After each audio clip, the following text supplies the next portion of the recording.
सतयुग के समय एक अत्यंत शक्तिशाली राक्षस था मदनासुर। उसने कठोर तपस्या करके सृष्टि के रचयिता ब्रह्मदेव को प्रसन्न किया और उनसे वाक सिद्धि का वरदान प्राप्त कर लिया।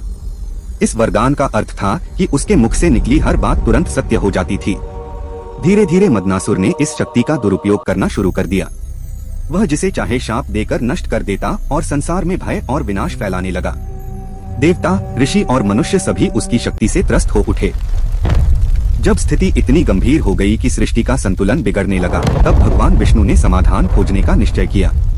वे जानते थे कि मदनासुर से सीधा युद्ध करना असंभव था, क्योंकि वह केवल बोलकर ही विनाश कर सकता था।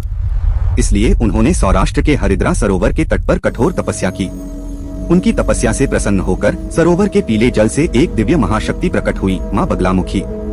स्वर्ण के समान तेजस्वी पीले वस्त्र धारण किए वे सीधे मदनासुर के सामने पहुंची। जैसे ही वह राक्षस कुछ बोलने ही वाला था, माँ ने उसकी जीभ कसकर पकड़ ली।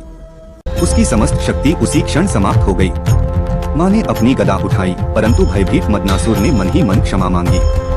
माँ ने उसे जीवन दान दिया, पर उसकी वाणी को सदा के लिए स्तब्ध कर दिया। साथ ही वरदान दिया कि जहाँ भी उनकी पूजा होगी, वहाँ मदनासुर भी उनके चरणों में उपस्थित रहेगा। इस प्रकार संसार विनाश से बच गया और माँ की करुणा तथा शक्ति का यह अद्भुत रहस्य अमर हो गया।